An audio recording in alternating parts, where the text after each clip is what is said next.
Ole zanin lai ku nga thon thu hi he thon thu lo ngai tha thin zir lai no pangjong zong te tan kan hlana nu le pa thu lo oi ula thatak in le kha lo zirang cheu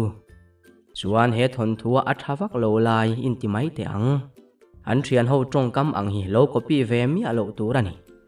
zu in ti vel phei kha chu ti lo tur kha ni hrim hrim van piang an na tiani chu kan ram nga fak te in nia chu wangin zoram tan in thiam na hlan turin in zir turani abikin khozol higher secondary school zir laino pangho te tan kan zia ka thataka in pass theinan du sakna kan hlana cheu sipai chutri lai ku nga ziak tu chante ya methiu wa pa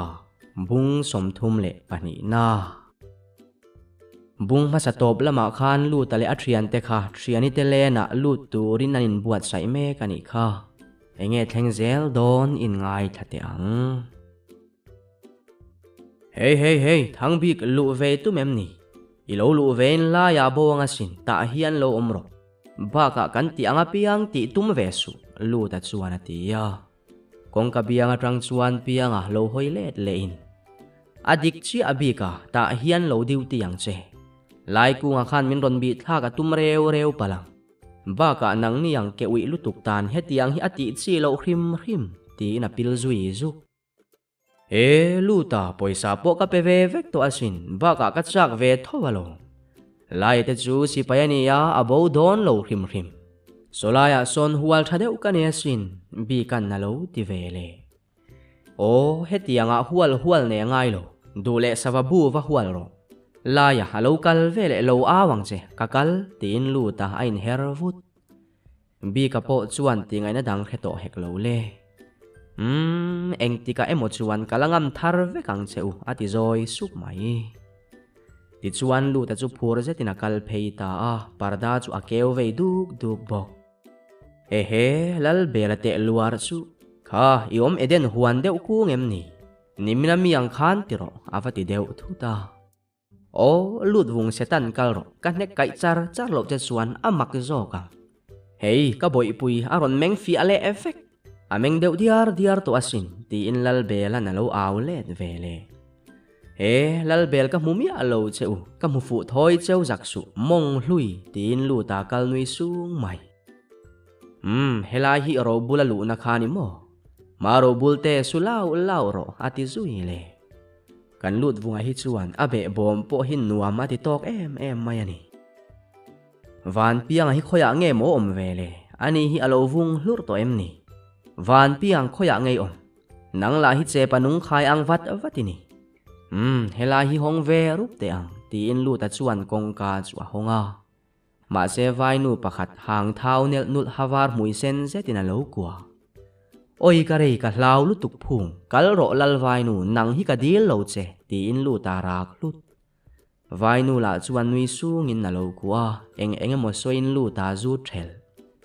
het kal ro nang hi ka ten lung run che imo lem ni vai lal nu min dap su imo lem ni lal vai nu min dap su hey thang bik lo tlan te avat he nu hi chu tiang ani lo ti ro ka hlau lu tuk hetiang mel chelu tuk hi kapar moina hlan ka phal te ul lo mai ti in lu ta aw ta a lu ta engei om zia khatiang ai aw vak mai ni tin thang bi ka alo ding nui su mela chulamani lo lu ro he nu hi kalai ril theilo a mel chelu tuk ro bula khan ka khero lai ro se hei kher hi chuan min hip lovani ti in lu ta alo aw lau chura thang bi kana kongka hong chu awahan nui na satak lu da chu khum kil lama lo thu in vai nu in na lo kwal de oruna kha lu ta che sau ro khanu kha chuan voi thum po apeya a voi bom ringot po barel ti ani kha tin bi ka nui suk thang bi kanek tu vu ngei du he nu po son hi oi a thoring vel ka wahan ten tak tin lu ta rak le chuta bi ka chuan vai tong in eng emo a soi zat azata chu vai nu po chuan a phei khok bunin lu ta ti na ang zua an hong lang re ve kina nu ang mayani thang bi kalang engei soi ti in lu ta alo tlan chuak le a thu hima thang bi thiani te le na ti chuan ngo ve de u hlek te om tir turasin khatiang mel edom lutuk khakawa hanten tak kapar moina lal heri poina la thlia lo hi tumbu thuk thol laka ka thiak mi allowange lu tan na ti suak zua zua o enga nge khatia kong ka tina ida te reng ni so tiang atang son bi pheiro eng angai du hrim hrim bi ka chuan ti ya ni mina mi sap ang kha ni lo chuan mel ni deu riai ka du alak to sen khani deu lua boxela lu tan na lo ti vele email min lovini hoi sang ani hiluta chu tiang ang deu chu ka khelo ve ti khani du le bi phei duk ro bi ka chuan ti ya so thang bik lai ku nga alo kal tat phei ro ti hian ka lo dap fu ve mayang eng ma lo soi su tin lu ta kal thur chu ta bi ka chuan lai ku nga avin na hui zuya lai ku nga aron nui lut sung mai bi ka hei ani deu vek to em ni lu ta ka mu thoya enge om zia alo ti ya bi ka chuan nui sung in thil om dan alo hil lu ta chu pui ta ka ni hangdum liani khan khum kila alo hual beta apar moina kha ani deu ru pa lau bok nen meng pharna sat ta ka ni kan hangdum liani khan thut deu tual selaka ti nen alo ti sat azat bi ka ti khan ti su lu ta so alo ni chuak deu hlui turani ti in lai ku nga ding wa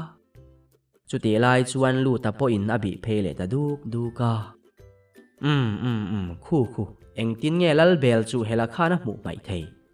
voin ni chu katana khuanu ruat poisa som nia ka le ni ro lal vai nu pianga te po an lu ta lut ve to pang keima lu ta ti in lu ta chu alut ve ta hole hei awahan fu min kwa tlat mai nula min lo mai ngal mai em ni lal heri ai ni mai na tuan rang jok tlat khoi mo min kher deu tual lo te heti hian kan ni ngal char don em ni ti in lu ta phun sup trong anin kheton si lova vai nula chu khuma thu in na bop atoma eng mo soin lu ta chu akutina hui lau poisa som ni ka pe ka wang khan min mangai deu tual ti na ni mo lo mu ro min ti na ni ya pianga te kha an ni ngal rup em mo ni lal vai nu chelo te lo tho te ka kor te kan phel veange ti in lu ta phun sup hele ti hian tu de ruaya ke lut vunga sei pui bu phur chaka hi ti hian kani de ruai do ne ti in lu ta me po alu ta ni ang ari de ruk mai bika tum ainan reito tlat mai khoyange van piang hi achet ti in lai ku nga phun sup so lai lo nai bera son pianga abak chu anin dot phei vek lu ta kha ahla berani karing pianga le lu ta khan ka lu vean phallo ti in bi ka vui nuwa ho lu tuk thang bik iti sa lu tuk pianga chu ka va ko chin te ang ti in lai ku nga kal nul piang te khalaya khani lo hui duk tlang che tange ti sau ro khai ati zui zat lai duap mela lut vunganen khan ka vokayang cheu alo ti thum dut lai ku nga nui sup an reisi kaning lutuk laya hetiang lo om ve kur hi a ho lutuk so bel bula tram cholang kan ni ro bula te ho khan ko chuak te hoang cho kan ma sia karila tram le effecto bi kan na lo ti vele thang bik mela ipun chiar kan lo chuak don rek laya he vai nu hian enga ma min ngai le to lo kan lu hlima lo ni ve hiam nen po darai noi vel mai soi ve renga kan keu le te ang ro bulan na ti lu amak ro bul tok chin nero adu ber summa muwa nangini chak ber itibok inin tluk tok chia voi khata ni tup lo tur lo chuak ro lai ku nga na lo ti that ka lo chuak lai i eng lo ve thei lo wa ni kha vai rama hian ka tha ti an piang lowang ti poi riam ni an lo piang ani hlau chuan zoram thena ka ti yang tin ro bula lo chuak nui sung mai kha ro bula chu idang deu luap nin ka ria aom zong a zo ve ka ni lo mo bi kan na lo ti ya ka khelo le thang bi ma se kha vai nu khan kalama hoi mi alo tin ro bula nui ching su i mela mu te na uwa ka nga sin ro bul le kha pui inar te kha asoi vek lai ku nga na lo ti le lai ek I trong nem lutuk van piang nga lo so ram dua alo chua ke tin ro bula nui put e hiao ram dua chui van tuan rang ve ai niar style rang in mi che email kha alung oi ngai kham lo jok ni thang me ni imi tha chiang mai lai ku nga pui chuan alo ti zo azua hei pui lai kung nang hi van trong nem tak thil zong hi riat du le zulut vela ni mai lo ro bula na lo ti luk ram dua po dar chin u kina local nui su nga e ulai te nimina kan en ang kha ni lo nimin khana re nen helai chu ani phut mai nimina mi ang khan te ve kan tum via vasin mole alo ti no anwa eu chu kanau ram du ika thel du ayam ni poisa ka pe chenga zukap le la lai ku nga na lo ti le ka thel na tur big chu om chuang lo ve ma se ka be se ai na zo ma tlat mai ram du an na lo ti nui su nga oya avahan na lungrun tak lalwai no lai kung nang ma nia wangani an na lutuk tin pianga alo kun chua he engei om zia van piang I hile akapa hup vai nu ina pet sak che ni mo ro bulan na lo ti ya pet lo ro bul ma sela an na lungrun lutuk o boruak halo la te u kat hodu avahan na lutuk tak lai king tin pianga kun anavak lovani yang pianga ila trong nem e mai athu rima enga tinge ikap khai hup reng rima bi kale ram duate khan zuk buai pui wat te u van pianga khuan minti deratumani rimang lai ku nga na lo ti mak lai kung chu tiang lam bia thuan ni lo ana ka ti chuan an na ni mai tin pianga then vak lai ku nga chu ro bula melin na nui suka ani le engwanga na nge pianga ati zoi le su van pianga chuan nui then suk chungin in soi puan chuan ka talang cheu het ram duale thang bi ka te kha le lam hoiru alo ti that pianga soi mai te soi puan na tura om lo vai hli ran ni hi aro bulan na lo ti ya chuta pianga chuan kap chu hupin na nui pu ta zoi supin ka zip nan aron ti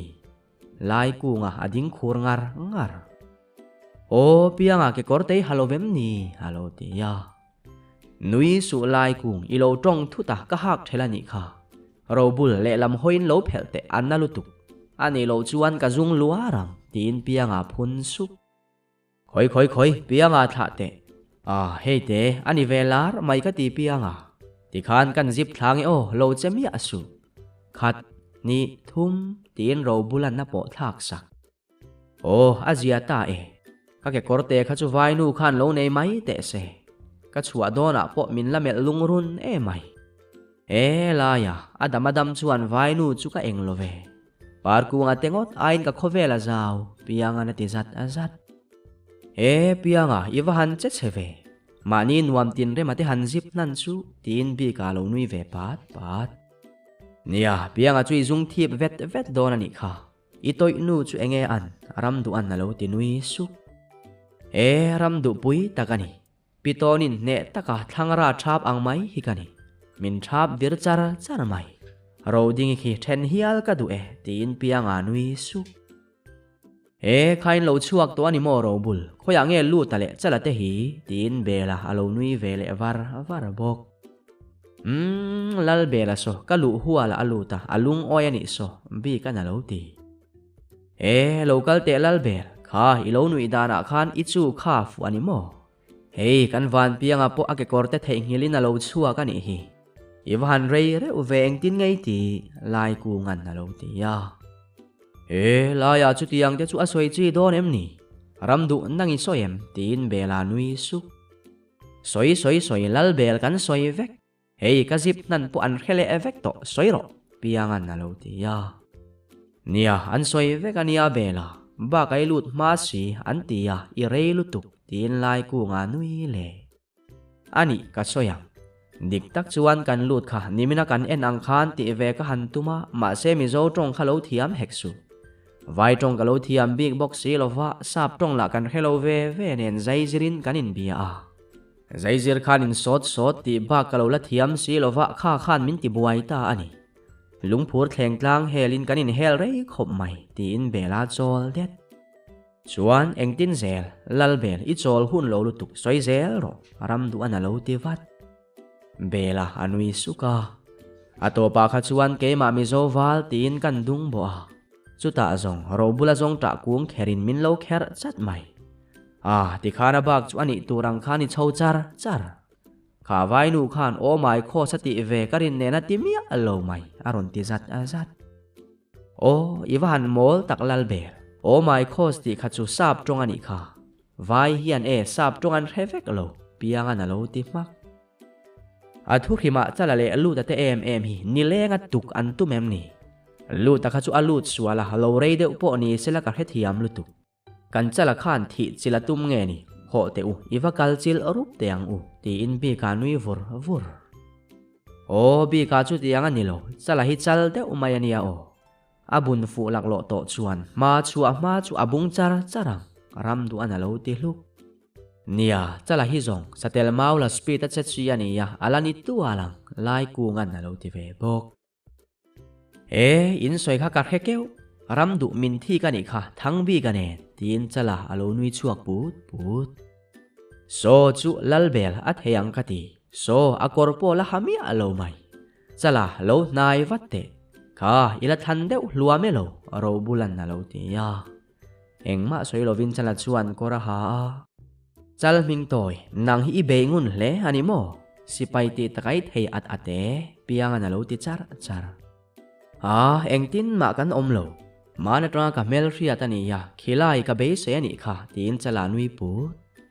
sipai ho la hi in to thei engtin omlo la khowot nuaya I than deuh luam lovange tin lal be la nui su chala sei pui phul mun tlanga chabet kara indung bo aina zia dai mai ke zong sim har ka ti tur chi takani ro bulan na lo ti le zua in ho mai sipai te chu min du ve tin chala hoiwa awa kan thu dang alai chuan lu ta hi ani atal buai le nge ni ati dana hello ni yang bi ka avoi khanna turania ni kha vainu bula te hian alo hoi mai lo mo are dan em hi amak ka ti mai lai ku ngan na ron ti le bi ka tong ma chuan pianga chuan lo chamin lu ta hi aum thiang lo hrim tiru vakalila pui dani va zong tiang u bi ka khoya son nge lu ti in alo zo ta vat so chala lo chuana pia chia so ni mai ma sela alo du lovange bi ka chuana ti ya du lo the ni lo lu ta so at kho ni lo thulwau the sin kalang u tin bela kal mak lai ku nga chuan hoi lal bel ke ma ka lo tongang midang khan thom lo nei mi asu ti in nakal na ya lu ta are mak mai lut vung ka tong ria tin lai ku nga nui su enge lai ku ngi lo ti ka lo chuak trep lu ta na lo ti vin lu lai ku nga te ho chu in melin nan nui su ka lu ta I eng lo fu eng tin ngei tin lai ku nga na zot le amak kal ro lai ku hei vai nu hi ameng zuk ania lu ta na lo ti le ram lai ku nga chu akut zung chala amui da in na nui su ka ole I eng lo fu soi la kakalang aron ti le chu fu lai ek thiana ka bang hei vai nu hi atho dai ka lo chuak mela tin lu ta ri deuh khut chuta kong ka lo in hongin lai kung kal ve ta mai che kal ro ka ti mol che kha ti na lo chuak thur lu ta chu ang na sa I eng lo fu man lo vem ni I re lu tu kai chat thlai mo kan tia lom ro bulan na lo ti ve le nang ni ho po chu enga ngein local ka vai bial nu hi in tani mo min lo nga po angai lo ve lu tan ati luk kha la kham lo wani kha kan lut vunga khan du le lut le ro se van piang na lo ti van piang ka lut to lowang tuna chuan lu ta hi a lut lo bik to lo tin lu ta hoi wa chu lu ta om zia chu du to ki nga ve ti na ni mo ti khan kan honal nal them ni lai ku ngan na lo ti ya ho wang ka vai nu ve kha chu voin zong amum makang lu ta na lo ti le char ani chuan khoi mo lu ta ka lo en chin te ang tle min na ve devem tuna zong kan an pui ini ve ta lu amai pianga na lo ti zat van piang trul lo lutuk hei chu vai nu ram thilani laya ke chu nuam tin re ma hi aming dang phua ka du tin lu ta ding chut midang po chu an ding ve ka enge lut vung phuai tum nang hi voi khati englo ve dek ka tin bela chuan lu ta amel lut vunga chuan a thian te chu mel a zau pa in ke chu nuam tin re ma ai chuan ke ma chuan ro lua tuma ani sok ma alu ama kha chu azong reng mai aron ti su ni ro se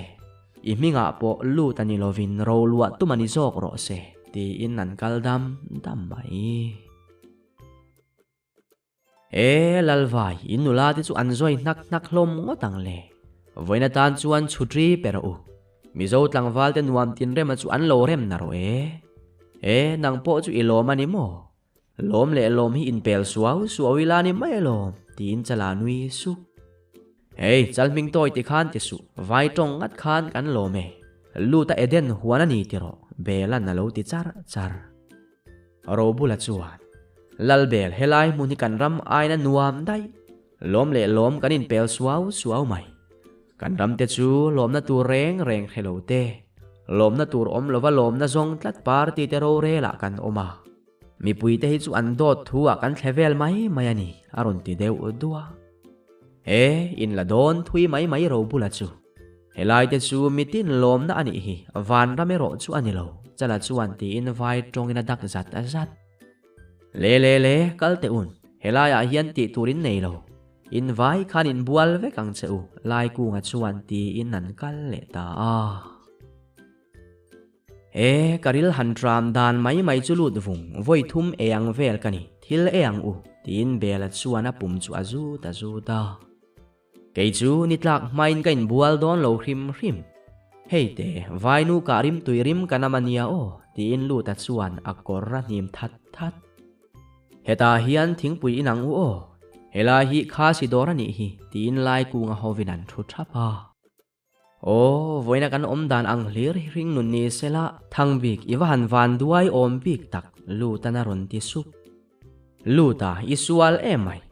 vainu hangdum leni laka khan lo lut puat la thatur bi kana lo ti ve mak lu ta khanu om na khani lu te lo alo tho khum huam chem khanu kha ku in han pang be deuh trung mai la chalan na lo ti le zat min kuwa na sela chu ka se chiang khopang lu ta chuan tin changa zui mol takala ya biak la na chui mang ta enge lo soi ve ni ani ale kan thu cha che khai so piang chuan ati ya soi lo van piang kan ho huna thing pui min in puya tum thua soi lai ku nga na lo ti lu chu la ya kan vai ni kan in don ro bulan na lo ti ya ani lovin mole ro bul hadu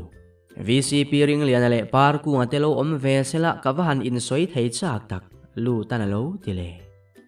pianga ke ni chu tel ve lo ke wang khitianga lo po thing pui te zonga tam mai belan na lo ti tlat lal bel enga nge mo hona ma kal lowin tum ngal ringot ni aram khat ruai tu mu phak ni hi mi nan cha ka sin lai ku ngan na lo ti ya an va chak ho te tuar ve so tho theina lo tum don pianga na ti hlut chala te ho chu ding hluai nan hoi huwa van piang heta tho theina tum na lo ve enga nge lang ngal tura do ti soini lai ku nga chuan ati ya pianga chun nui na han hoi vala khatiang huai chuan sei puya pumam ku nga dor ko ta dot soi ka thang zo wai sen poimo zia te aram ria mi zo te kan nep lo zia vela soyanga kan riat nu min hilin min sibai kwal vel mai mayang a ho lu lai lu tuk hoang u aron ti mak nia muin ti tra le thiani te len nom zia kan ril awak do nia lai kung athu hima nang po hi lari khel tlat bela na lo ti ve mak bok kaning ke chu la ya om khom to na apianga in hial hi ka ne lu tuk kalila bazaran tia chuan thil le ka du lu tan na lo ti ya lut vung tang ka man na I khelu tuk del hial la sia italo pal lawange enge leitum hrim tin ro bula chu akhap fak luta anui su nga vainu karim tu yang hakale ve don mole ro bul delhi lama po ti le thu ta om thei ke lut vunga hi kani deu ovak don alo ti wak thingpui ka in thel pianga lut vunga te lui hi aro pala re lovani hi seipui thengila ahoi hille ru om si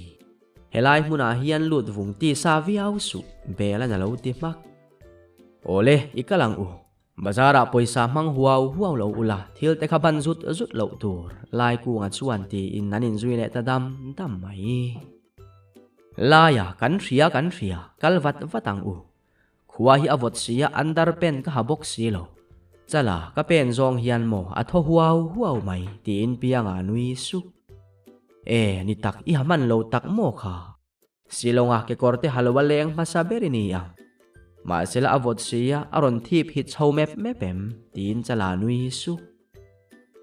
pianga nang te chu ala zia lut a zok hi ani tuna te hian a pen thip vetang bela chuan lo ti in nan kal dam so em ni bazar chulaya lalbel ente vai ho bok an lo om le to vai ho zong hita sela mi zonge tamai rin aro bula pui chuan atia ka khelo le ro bul le vai ho hi zong an thikim theidon em ni leithrik ang mai an ni hi tin bela ding mitak de uru aramdu heta hian pianga ke korte tur lo le ula lu tahi karim tuikan leipui lo kange bela mundang alokal mi asu o heta hian kanin nga khomang ti in lu tale laya an kala pianga helai hi nulain dora nga ke khatiang vai mel chulut tu khaka be pe thak lo aramdu anati muk lal bela alo ner nu nga arobul ente kan ramdu sama mate sung so lut vunga ang thovani athin lung so akal vari mi alo ti ya ti soneng lo tur mel ti tuai da wan mela an pani hian van pinga ruai sual ve kan ni tin robula nui su arobul in soi kha ka khep ve kan ya o lalbel in sual ngar lutuk mi hi an du thlanna le rem tina lovin an ruai sual theilo aram duate po shriani te lena ama du thlanna inani achet ni kan fa te sual thum naran thrian te kan puwa atopa kan fa te kan tran hlum thina ni hi pianga na ti zat azat kal te van piang isoi nem lutuk fa po ilan nei lo kha bela na lo ti mak zorama kan mi ho sanu ho sumle the na mga fa te sual na thrian te pu ching hawa lo mole ka soile i moro bul ke chu i suang dewin te khin thu ka soi mai don ani pianga na lo ti zat azat pianga lokal mai te u hetami nge hi lo le ru khai thil hi in soi du azela lai te pon lo kir tre pang chala chuan atia kha avan chon ban ve re uve ama kha lei tel the vairam tinuam tuwa ka du ro bulan na ti zuwa azwa khoi ro bul ke man kan dorange ake korte hi solai son min hak chin tir them ramdu hetianga inte lovale hi afu mi alovania vainu min hak tir chin te tin pianga nui su ti khan te mai te van piang alo thol tak deule athen thuani mai zu in ka van chak tak bela na lo ti vin lu so solai lo ka so zu dora omania belte nuam funi man mo takale tura ni ngai love khoi nge kanin te kwal chin vel te ang hei chala he vai nu min mel dan hi adik mi alo mai lal vai nu email niam lutuk tin pianga nui su van pianga hi in musolomo na em ni vai nu khan engatan ma atilo che leivat ro bulan alo ti luk hei hi atra min tuam deu ut ro se vai nu kitna he tin pianga nui su pianga dere manani kha leivat ro khatiang mai bi kana lo tile ole kha ka le tu ale hetiang mai ka le himin thi kani kha tin pianga hoiwa chuti lai chuan lai ku nga le lu ta an lo let phei ve le to khain la le na nge pianga andar pen pakhat mai in van le har ve aron ti awahan makbok emo lai ku nang ni point lo thleng chia lo mole hei hi ka thleng le anga ai hlami ka le ngal lo pianga na ti tan kan man to la ya zu inang u zu tramin karil hi atram to tin bela kal mak O zu bok mo lalbel amak kati. Hey bazar te hi in phang du lovem ni lai ku ngan na lo ti ya. Du lo a ho lutuk. Bazar hi phangila kan hausak pha lo. Zu inila kan rui pha keu. Zu wangin zu inila a lok zok dai. Lu tan na lo ti ve khau. Hey andor hi avahan lun ve. Aramdu nang ni hi intlo thang bik. Hetiang huna te hi chuan ardali te chu chet vat turan yasin. Kadang hi aro huam to tin ro bula thumuk. Idang lo po hi aro ro bul. Baka triani te lena khan i thoang de uhlui renga ni kha. Piang ate bok chuan lo ti ya. Van piang kala nek tak takang che. Nang poi an ve tho kha ro bulan na lo ti muk mai. In vahan mak tak in sual ti rin du em. Ngoi reng khan thu ro chala zu valam ro tin lai ku nga thu mak. Kan bela hi ni china trang khan ilamuk ngar. Triani te lena khan i che fu thelem ni. Lu ta chuan ate ya. Chu tianga ni lo lut vung. Ka triani khalo rai ta sela ka fa hi vai ho zinga atal don ti na bela chuan ate ya. Iwahan don thui tak lal be. Du le lo rai sela enge poi tin lu ta nui suk. Khoi mo chala zu kha lal bela fanei tur lo mang u. Mi ai chi chak bik po ni le lo in ti fing lutuk tin piang ari lut. Van piang ti khan min khei reng su kat nek mayang che tin bela po anui ve sung to. Nek rim hi ka ngai na lo bela i du le vai nek ro tin piang a chuan zu at hi zui nga la. Avahan tui le don tak Zu hi tui kan ti to viau chuan kan in nem to ti na ani. Zung hei lam zai te kan ho chuan karel toang aro bulan na lo ti vei char. Tu na trang hian zu hi ngei mak ro bul. Chala ro bula in ai hi in ro lu ta chuan ati ya. Lut vung tu na ka ti lo. Chal ming toy ka zu tur kha khoi hlek su tin ro bulan na ban ri khut. Amak lutuk hei vai ho vinan en reng cheu hi ro bul. Thu ula ngoi reng khan in ro tin lai ku na lo rok le. Kal to teang u. Vairam khovel hi ka mu cho nu rui to. Kong pui te so afon luaw binania ka riat ni tin pianga tho ir u. Nia hoang u. Ho kong hi ka chin sia avekang kal le thut po om thei tin lu ta nui su. Lu ta hi isodom thil hi anung ani hi. Sipaya trang la chu chikui tini thiang aram du an na lo ti ya. Hele chu enge pianga kal su an buayem ni. Yau vai ho hi an meng tang hru mai kiamat lap tin bi ka hoi zuk. Du le vai ho te chu lo buain lo in sat som nuai ma sela enge poi. Mat lape lap love hoang u tin pianga kal sel. Are baya tin vai pain pianga aron nam sona. Rang sa tin kong ka khari na meng zuk. Van piang mola chuak su. Kha si ho le vai ho anin ti buaya ni chu it hiyang lai ku ngan na lo ti ya. Si pai hi indo ya khoi mo lai ku ka lo en ve chin te ang. En te u vai ho hi an van doi tak. Hei pui an hoi ru mai. So pui an thutlum ku tin ro bula ri lut. So lal bel en te anin hlape. Vai che man vai fua mai. Hanin sam tak te u tin pianga rak lut. Eng em hi nge mo vai ho chuan an soi ni an rik lui reng mai. Ruai tuan nei lovem ni la ya. So le hu hovin anin nuai apui lutuk ramdu. Bela chuan tin tu ver lama an dak chap. Robul khata khan dak su. Enga nge mo in hok dak em ni. Lai ku ngan naron ti ya. La ya hok dak wang po ni lo. Heti anga rep hi mu khat mai sin kan endu. Lu tan lo ti mak. So lut vung mei chia te po an tel vek. Anin kek vel ta son ka van tel ve chak tak tin ro bula nui su. Kei chu vai ho hi an doi vak ka tilo pianga. So anin vua an van huai mai tak. An ri luai an au ring tin bela phun sup.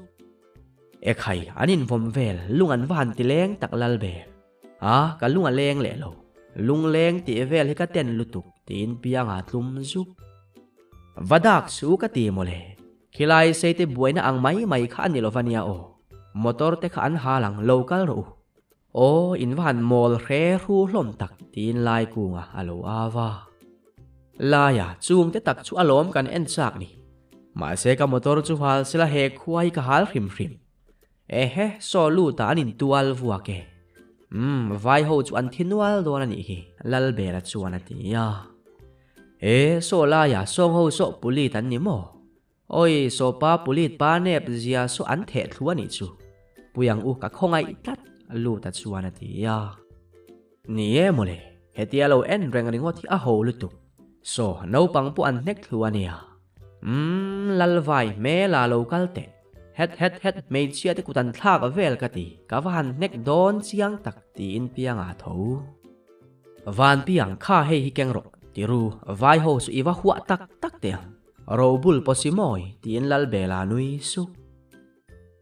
ulai te so lal bela te ho chuan tu mania kan thi vekang an van mol tak tin bi ka ngui lu doya thang bi nep lu tuk mizo pa chu thian chan thingam lu pu kan ni kha song vai ho no pang le me chia kut thak te so nek chip vekang aram du tiro kalang puak rang kha akila clear ka van chak tak chala chuan ati ya in vai khan ding ro ram duate la hi lal belate ain in mol em moni van piang che su katal mayang che song nam le nam chibing buaina son engein vatiang so pulit an omalom buaina zo orwalin kan hoang lai ku nganaron ti that sipai ve sin van doi lungrun lutuk tak so tan pui ngayan tam so laya tin pianga tumbar thu ula animai vai rama arte thi athi in du emni lai ku ngana tivin lurto ani chuan kan en talang ka thu peilo so tiang anin 12 vuak te so chuan an hek don hle ani so belan na tile ram nakina chuan police lo thlengin an thel mita a vai ho po an chuak zul so an chuak ke kalveang kong puya hi thi sena bozui mai vai ho thi sen hi chu adum deuh kalo ringa sin so pulit so nge soya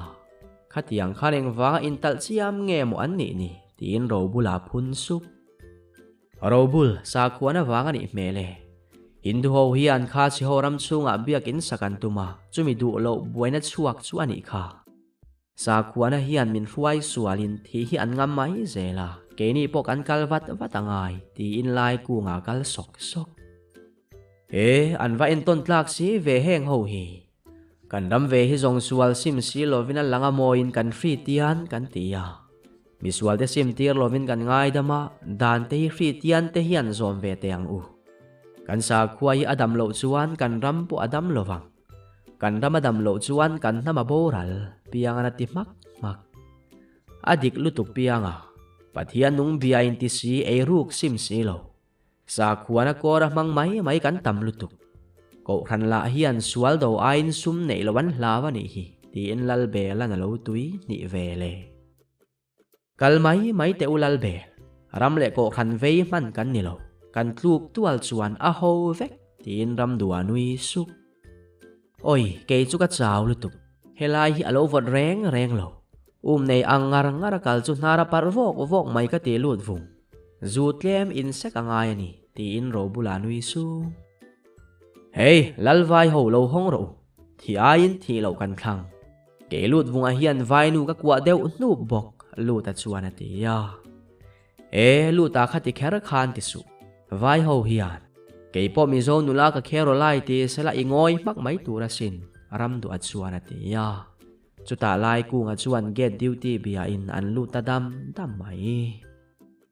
hey in vai khan in bual vek tur o voin churim dang in nam ve the boxi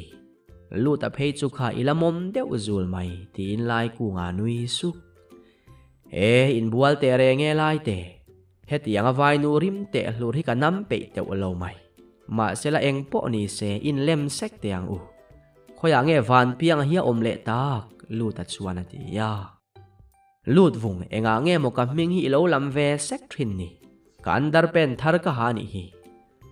ti tak hian vai nu pui kha local thut sela min mulai ril khopang le pianga chuan ati ya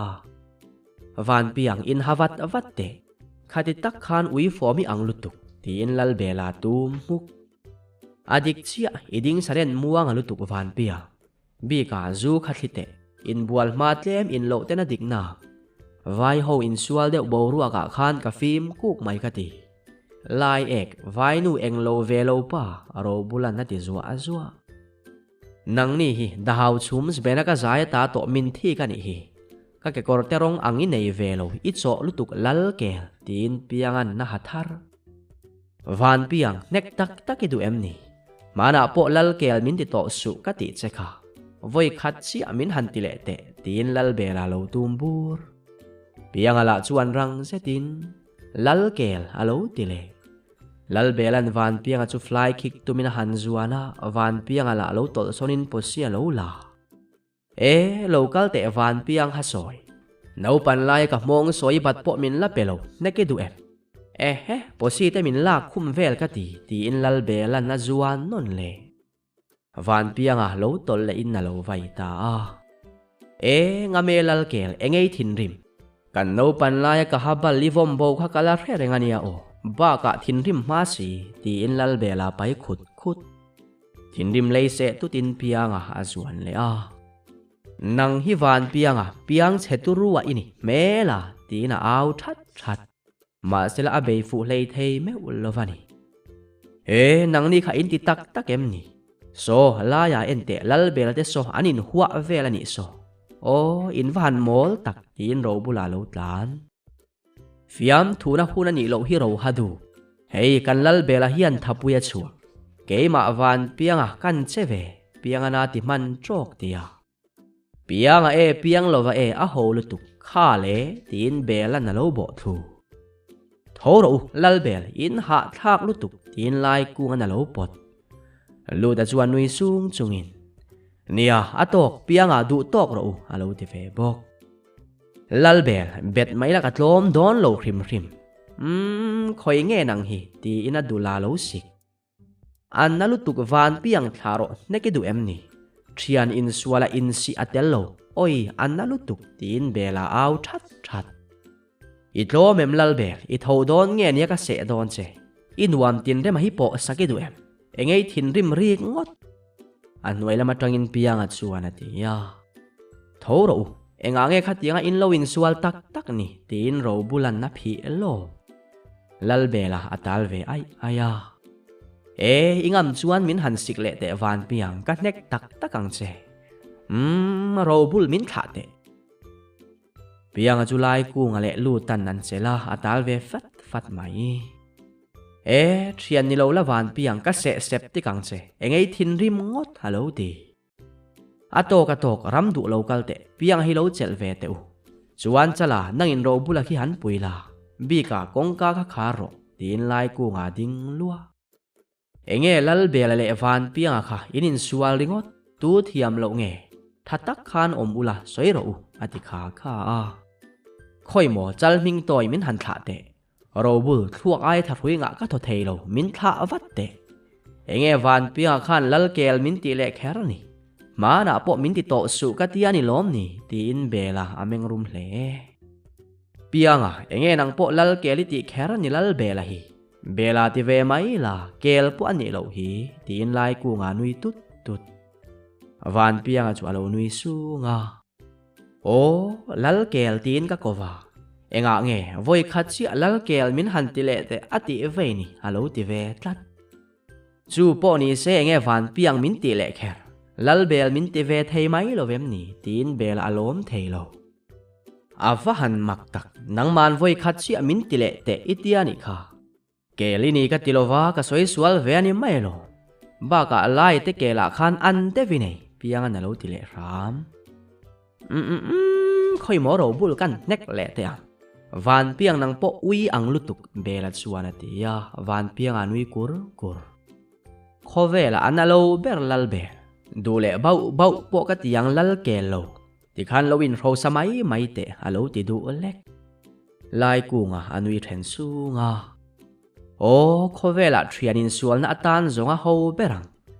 le tu na chuan tu ma in hau to lo tur bela pianga nang po tong fek lo la in ji bai ru alo ti le ka pe lo hetiang van piang mel chelutu ka chibai hi ka phu lo ve tin bela hoi mak bela chu I ha van ong em ve ka mai bual hu vek khovela chil nga berini yang tin chala chuan mai chu a hui zawa et chal ming toy ka halema bo mela zong ro thang bi ka halem om lo wang ani kha hei ka tong tho huau mai tin bela na muya hu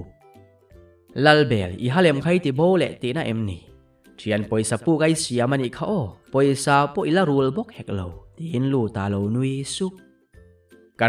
ria lut vung mela zong ve ro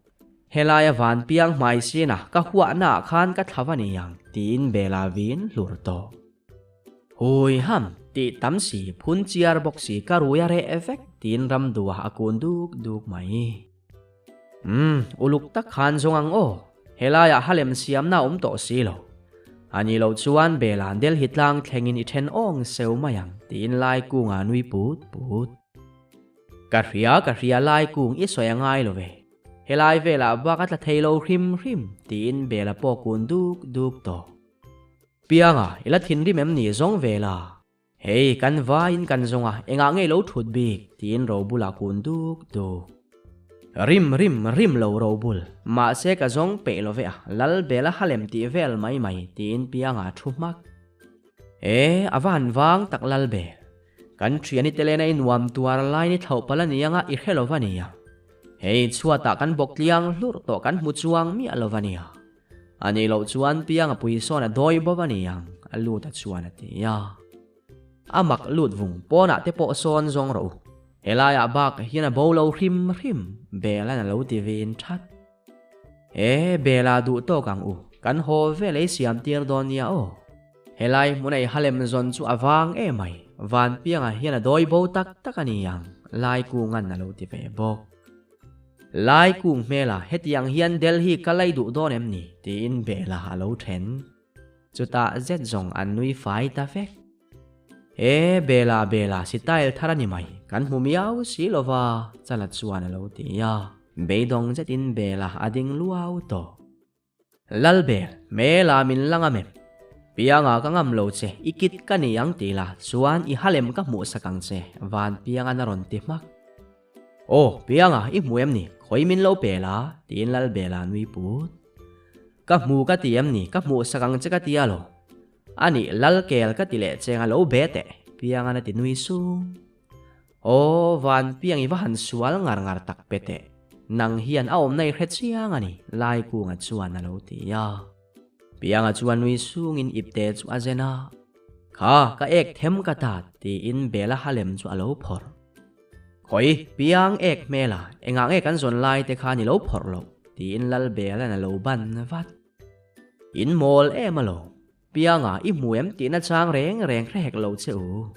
kha chuata til por tin lal bela halem zara in om kha du chuan Delhi thleng kak thei o lal be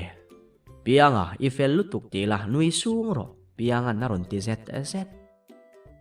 atok in bualang avot mai don engemol leka in hau lo turani chuan nak tu ka gau hati kan pananga nikhat kan chamang lai ku nga chuan atia shabas hetiang bo ruak vot lutuk hi ka ten baka ram du a mel hi ka hune to tin ro bula nui su laya chu thiani telen lama khan lungthu kan kim don lovem ni ti hian ke chu kalo cha mai don em ni ya Delhi te chu van piang ate soizara kalveyang tho kani tin lu ta meng si su kan lut vuang ngar tak hi chu iwahan sodom chua tak I thleng thuyanga solai mi te ai nal nali thingang sam nula te handel phela chu iwahan thidang don chiang tak lai ku nga chuan atia chuan laya heng chala te ti angreng vel te hi chu I hruai lo tiang lal bela hovin heta hian lo om sela athang min ti chang el mun pianga na lo ti le van piang ka van kal ve om ngar tak laya engti khuna nge kan chua don engin nge kan kalang bela chuan atia iwahan dil chu tak belte kan kalna tur lama buai su pianga na lo ti le ram nia bela ba sin kan kalang chuan chonulama kan chuakang gau hatia chuan Mizoram house kan thleng don ani tiru in buala hun in bualang lai ku nga chuan atia Hetia kanin bual ngotin avot. Van pianga wangin karuya re efek belan na lo ti vele bok. Nia ma se mani zu intiang u. Helai zui vailal min pek vek. Dule in bual na atan kamang thei tin pianga nui su. Nang tak zat hit su. At hun pel ang parini. Hoi ani le lo lem le ila. Ramdu voin zong itse le ang u. Tin lai ku nga nui su. Khoi ang pianga kano ve tur hi. Thang bi kat suan alo tiya. Nang hi itia vahan tam reu tak ardali vesi. Ka ase me ka athak lutuk thang bi. La si vak la in si ruiro. Zu ina piang in lo tel ve man siya. Bela chuan tin pianga alo chan khala. Adik chia baka trian poisa tho vero. Tin se puya par ku nga han kom le vaite tin pianga nui su. Ka bi ka no khalaro. Nang ni pani in sual ka in lo tang rual le man tolo. In ananay in tong lok thei boksi ti in lai ku nga lem khel. Na china bel han fly kick huwa vel kha chu an puye. Lak muan na chuan lai la mithuna ai ni zuang sang jok dayang aram du at chuan alo ti ya. Ram du samam ngong thui. Silong omawanga na chin han ti email chalutuk. Mizo te hian na chin kan nei lo ni chin ti hi chang kan na ani. Athur hima lal bela kha awring ve em ringota ka ke artui zon alo huani kha tin pianga nui su. Lal bel I halem tlak lai kha I hremi alovem ni. Pianga pui kha na siklom man trep che ni kha lu ta chuan alo ti ya. Hello lut vung. Van pianga hi nek du ni la ka nek dup luar to ang. Tiru in bualang u lal bela na lo ti lu. Chuta pianga chuan. Idul kasi khani ang zuaya I halem kha lo tla lom lal bel. Oi kanu iti te uzia kha o. Min nek vai la chuan ka se pun luarang che alo ti ve bok. In ho mai in bualang u. In bual zawa thil te ka pevek don che vani ti in lu ta bual ina lu thur. Anin bual sanga. Oi avahan vot tak lu ta ka khur than deuh hluam mai ti in ro bula lo chuak nu nung ber. Ro bula in bual han baldan hi ente u bela. At nung po hu lo. Ai ake po hu mi alo. Kayo abeng te hi alapuan var luaw mai. Robul in bual nge niya in late hel tin luta nui su. Lut vung in late siam mananilo. Tuilum ka avot thutalo. Ka khur na lama ka han niya na vek. Laya enge omzia tin robula khur dur. Kol pethalo thini chumole robul. Tikhan ka fai ti mai ro lai ku nga na lo ti mak. Le local rule. Hei te voina in zara triani te runa kani ve rupa. Sumi lom tu soina atan chuan thil pek klem te pek cheu ka du ani ti in luta ain lamitak le. Lut dok ti khanin la chairman ang reng dewem ni. Khwal yana keima ka lo tang te ang bela chuan ati ya. Lo ngoi phot ro. Kan ardali chala idaraw kha hei sem ro le. Kan va in dim in ang theu kan nayang ti in luta nui su. Lut vung ke hlap liana hi engei omzia. Hei hi min leve deuh tina em ni tin ro bulat chuan ati ma. Luta sikili chia ka kitisia iwan lei thei ve. Hei an rim tu in ka pang u. Laya in vailal nupui khan ko te min lo nim te se tin pianga nui var. Ti khan puar se tin cho la zan lam chumut ma po poilo tin lai ku nga hovin nan phesang sang. Ti chuan puar takin cho chuan ta hei pui zuan lo in le to. So kan kham orani kha in mak mai van pia. Ni chin lo ka inin suala enga nge inin kom le ti in lai ku nga nui huk. Puar tlak na tin kan han lem zuaya ni hi mole. Kan kal nga le. Ti hian kan in rem fel renga Delhi ni to se ka va han ti tak. Lut vunga mel en ngar hi kan nelu tuklaya. Nula ti ang reng vel rim tur zong ang u ti in bela phun sup. Vare mai te u. Hei zan po ala nilova ni po ala tlak lo hilal bel. Chuan silong tlai ni tatur kan en liam donia. Luta nang ni po man mo ro u lai ku nga chuan ati ya. Ole kei chuka man na ni mai. karok saya vot hep le ke korte bak thun tura omlo lut vung in vahan muang tak nitlak nuwa nitla mu in tumem ni man mo ro in mel chesi piangana ti zuwa azwa van piang hi chu i van ne om tak kan man vek to mela laya zu kha pa yang u ti in ro bulale lu ta te han lo chua ka ole chalai man mo ka lu ta chu i van thu te nuk ve engai ngai tua tin lai ku nga nui sup hui ham ka soi pe lo laya ka ui lu tu triani telena khan ka thei ngil tin lu ta chuana chal chua be nga ehe itang kai thei ngilani mo lu ta ke pe lo che pianga na lo ti man mo nilo chu tianga nilo ka soi pe le lo ve ka lang u tin lu ta tho thar ani chuan engei thei ngil chu soi la lu ta lam le dan te om lo vem ni tin chala lo phun sup chu tianga lam le mi po nilo ka triani bula khan o my cause ka ti lo tin lu ta nui sup o lut vung mel chekal vari kalte khovel zong zonga a ho lu ru ber tak takin ke chuan atop lama khan mo thang bi katia sin tin pianga nui sup bi ka alo tum muka iwahan sual tak alo tiram mak kalangu so nia ta don to ba ka helai ram hi ka ngai don lo si mang tha watang u lai ku ate vailal nu puero mu mang tinuam tu ti in bela akal nal helai chu awahan vote ku ve ma sela awahan moi chiang tak o kan zo tlang ram nuam aya nuam le moi hi alo wahan tam laya ke chu thalak naka ot tin pianga rak lut moi ma se pianga vot mai zu kha in khurum rumang u ram du thiro tin ro bula khur dur khailaya helai hi alo moi ani hi lunglen deu nup ka wahan chak tak ma sela avot mani so laya so enge ni ya tin bela dak dau lalbel iwan mulave vai sorkarin chengkol faman siam ani so tami so an khal chuak le thina lo chengkol bia le tungan khoya lai ku nga chuan ati ya khoi mo kalo en ve te ang lalbel cho fun nena kalmai chiani so tin pianga ri hlut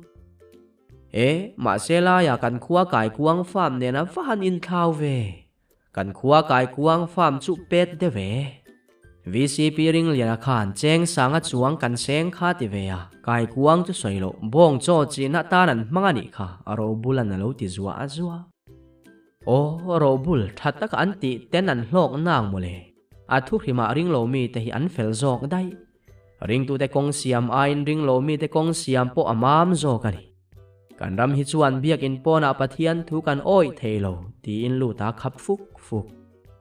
ania sin lu ta kan ram hi chu chabet pha kanin to dela abak hi chu kanin ten ton vel mai ani chabet pha la hi mitin din chuana tur kha ala ni lo zui pathian thu kan oi dan hi kan oi lo ti in pianga na lem khel atok soi du azel su zuno dom chung chuan pathian thu te soi su lai ku ngan na lo ti vele bok athim don ringot khoya nge ni tla chu pianga hetiang khovot noe zu han in kher hi a holu tuk hoang u tin bela thole thur nia ni tla kan en liam lo keu ke chulal bel kan ram hi ka ve ani laya ho kan VC ve huna chuan sei pui chu khiti mai khi ani lawang tin pianga bungat ngat pianga nang te chu kan lo VC ani point tlang out tir ka turin ni kha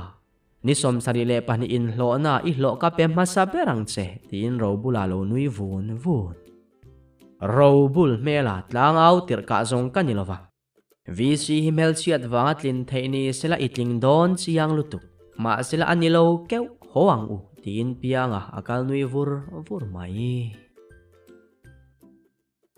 ram du he duk thoring avot lutuk vai chai ka in chak thum devin ti in lu ta khur dur ke chu ka in peilo mut mak ka du tin lai kung amua voin lama engi ti velova alo mute laya hi si pai tran line mangpui mangjing ngotang ka be se ai nin sum thei tat tin pianga nui kur nilo pianga i hello mai ek ina ama inna nu haang so si pai ve si azoi tual so lalbela chuana ti ya in van ne om dun tak in rui lai tal hi chuan ngoi choi ve te u ti in lai ku nga nui su nel hlia chuan la vot thawang em le laya khan tui luma mong chi ang te kha tia avot ngar lutuk ti in lu ta phun silong bak hi chu lu ta avot lowang hei kan chua san tre palom I phun chiar lutuk ti in lai ku nga ain let mak laya nel hi a chuan thian te len mol kha ani ilom man tiang reng vel kha chu dong mol top ro chuan gau hati a chuan khoya nge kan thlen don ti in lu ta tong lung lu piang angoya lu ta hi athun phel ang par parini ba ka nel hli ti to su del hi alo thiani telen po om vek chuan gau hati a chuan Mizoram house a kan thleng dona mizo dangan lo om ve dona wangin zia thup turani ti in lai ku nga alo thule du le nel hli po ka tianga ui hliani lo chuan a thavek Mizoram house ti chu mizo om na mi laya vairama mizo mu chu vairama van ang om lo ve ti in lu ta phun su engkim ril fia ngai kha thiam si lo Mizoram house su vairama om te mizo om na turani chu lut vung ti in lai ku nga amule nie lut vung hi zo na liana in ringot eng ma khe si lo riat tum su ti in ro bula anui su atu khua alo varta avahan vot em ka zuna khong don luta vai chain lo in to bi kem ni aram du khoya nge ka in ve tur tin pianga tep chap chap pianga dar te hi en vela cho hun trep to I thot lai mani kha aram du an na lo ti ya dar ho kan ar dali ni lo trep han thite I thing pui thlit ka in cha chuan khoya nge kinapa hi om zu ang renga zong em ni pianga na ti zat kan chuan a turba sa buai puyani kha pianga ti vat ro kan rila tra I hai thial na sa sia arul hu ti vei hrim ho vele wadi arul hu hlo dil ro bula chuan ati ya anga yani kan tha sia kamonga mir ro bul eng po ni sela heram hi avot lutuk chua sanang u ti in pianga chuan maya phi vei thuks kha pianga lo tho to mo so la ti fel tur te ka ti fel vele kan chuak donia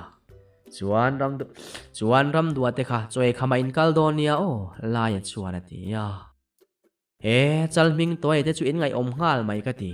le kha thon ti vel khamin lo thon ula aro bulat chuan lo tinui sunga aro bul in lo hole ma don mai gau hati sa huana khan zukal ula nangmani yang dewan tamang chalan na lo ti le threp ti chuan chuan khamta an chuak sap ba si hi alian sia chuang kan van tlem ve nula te lo chuang ve thut sela ti in pan khor pianga na mom mak pianga nula te chu sipai ba si an chuang lawalom ti khan mu thuro chuan lu takhai rui lenge in sum la lai ku nga chuan ati ya lo ngai tua su la ya hei pui ba sia rui khal ro bulan na lo ti hluk lu ta a ir uka ba sia kala luak lova kan rui ve reng te ang halo ti vei mak kal thuai la thleng watang u laya kan khuang la gau hati bela chuan lo ti ya kalang in mol kim ma in lal bel sei pui hi ti ve zia su oi driver jaiga joldi tin lai ku nga thumak khai belan kong pui rul ngan pang li rani mai ka ti I motor nge mai khan hantla nila lut wong hitla selamong so dot khopin miram kong othian driver bela hi atarang tin pianga adak pianga kan ram kong pui te chu an van duaya in thandon kuma ba kan mangai lo tin bela phun su I soi dik ve om chunani bel do thei sum du hirim te chu ka rim tui le in ka pani mo kan ram kong hi chu mi in bana te mi building ro pui tak taka te achang zo veka kong chia motor thar lane mi re thei te min chil perani hi tin lu ta room hut kha ngoi reng khan chuang ruo so pianga le ro chan siam na nakina bama purra lui te polang donia ma na ram puki pa skula kan zir to kha tin lai ku nga tong zat azat lu ta po rui lo wa chuang nui sung mai ba si ka han khal ve chak tak sarkar thara chuan kong pui tha kan tia sarkar thara kong pui ngaya kan phun ani hi ramdang mi te mason na muin rual kan ot enga nge moni kan phun le chiam thin ni ti in bela nui su lalbel khabak ti theinei heklo mole kan phunin kan ang duaya in thanalo huna zoom le denville mangin kan vote kan khala mi puite po hian ruai tu thra kan phu bi kal lovani lai ku nga nalo ti vele char atok lai ek in ti fingsi isoi duwa kan sim chuang lo kha mel chelutuk mu thuro bulate kha kai thote athu khima igo hati soi hi abo time ni kan van thleng har ve tin lalbela nui su o kan thleng trepe ni e robul thote u in tho phang mela chesi Mizoram House at chuan zu soilo turani ti in na thian te chu akai tho zui mola he lalbela phun chiar sia top le phot ro se adota zong sei pui lam kan hoi tran thei to tura nga yang o mutui mang tra vek ule